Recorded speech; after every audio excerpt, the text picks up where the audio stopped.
بسم اللہ الرحمن الرحیم۔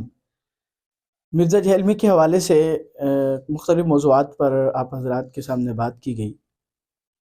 انشاءاللہ تعالی ہم مزید بھی ان کے حوالے سے گفتگو کرتے رہیں گے۔ آج ایک اور بات میں آپ سب کے سامنے عرض کرنا چاہتا ہوں، امید ہے کہ وہ بھی آپ سب کو مفید ہوگی۔ وہ یہ ہے کہ جتنے بھی فتنے مختلف زمانوں میں صحابہ اکرام رضوان اللہ علیہم اجمعین کے بعد تابعین، تبع تابعین اور اس کے بعد جتنے بھی ادوار آئے 14 صدیاں یعنی 13 صدیوں میں، ہر فتنے نے اپنے دور میں اس قدر عروج پکڑا کہ اس وقت کے جو اہل حل و عقد تھے، جو علماء کرام تھے، فقہاء کرام تھے، مجتہدین تھے،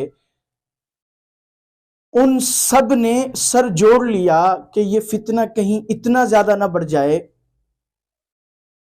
کہ اسلام کے خاتمے کا یا اسلام کے بہت زیادہ جو ہے پیچھے چلے جانے کا ذریعہ بن جائے۔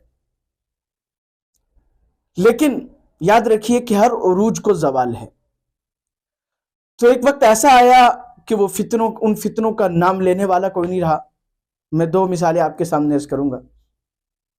علمی اعتبار سے فتنہ، تاریخ میں بڑے فتنوں میں سے ایک فتنہ معتزلہ کا ہے، اور وہ فتنہ ایک دور میں اس قدر سر چڑھ کر بولا کہ امام احمد بن حنبل رحمۃ اللہ علیہ جیسے جلیل القدر امام کو کوڑے لگوائے گئے انہی کسی اختلاف کی وجہ سے، اور حکومتیں تک، بادشاہ تک خلفاء بنو عباسیہ میں سے ان کے زیر نگیں آ گئے، ان کے ماننے والے بن گئے۔ لیکن آج کتابوں میں تو ہم معتزلہ کے بارے میں پڑھتے ہیں، لیکن ان کا نام لیوا کوئی فرد ہمیں نہیں نظر آئے گا، جبکہ اس کے مقابلے میں جو اہل حق تھے، امام احمد بن حنبل رحمۃ اللہ علیہ اور جیسے دوسرے حضرات تھے، الحمدللہ وقت کے ساتھ ساتھ اہل حق کی تعداد بڑھی، ماننے والے بڑھے، ان کی عظمت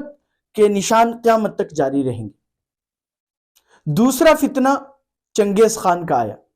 وہ اگرچہ علمی نہیں تھا، لیکن اس نے یہ ٹھان لی تھی کہ مسلمانوں کو ختم کر کے چھوڑیں گے، یعنی اسلام کو مٹا کر۔ اہل اسلام کو مٹانا کیسے ہوگا؟ اہل اسلام کو مٹا دیں۔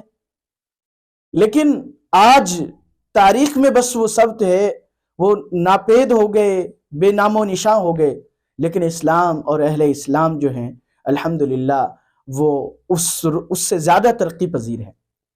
تو اس لیے میں سب سے عرض کروں گا کہ اس طرح جیسے مرزا جہلمی صاحب کے انداز میں جو فتنہ ہے، اس سے پریشان ہونے کی ضرورت نہیں ہے۔ اس کی وجہ یہ ہے کہ جیسے پہلے فتنے ختم ہو گئے، اہل حق موجود رہے، اسی طرح یہ فتنہ بھی ختم ہو جائے گا۔ قرآن کریم میں اس کی ایک مثال دی گئی ہے کہ جب پانی کہیں پر پانی زیادہ زور سے آتا ہے تو اس کے اوپر جھاگ بن جاتے ہیں، اور جھاگ پانی کو اس طرح ڈھانپ لیتے ہیں کہ پانی نظر نہیں آ رہا ہوتا۔ دیکھنے والا یہ سمجھ لیتا ہے کہ حقیقت جھاگ ہی ہے، لیکن در حقیقت فَأَمَّا الزَّبَدُ فَيَذْهَبُ جُفَاءً، جھاگ ایک وقت تک تو عروج پر رہتا ہے، پھر اس کا نام و نشان مٹ جاتا ہے۔ وَأَمَّا مَا يَنْفَعُ النَّاسَ فَيَمْكُثُ فِي الْأَرْضِ، اور جو حقیقت میں زمین کو نفع بخش چیز ہے، پانی اور لوگوں کو نفع دینے والا پانی ہے، وہ باقی رہتا ہے۔ اسی طرح فتنے انشاءاللہ تعالی ہر دور میں آئے اور ختم ہو گئے، لیکن اہل حق ہمیشہ موجود رہے اور انشاءاللہ تعالی موجود رہیں گے۔ اس لیے پریشان ہونے کی ضرورت نہیں ہے۔ اللہ پاک مجھے اور آپ کو صحیح سمجھ نصیب فرمائے۔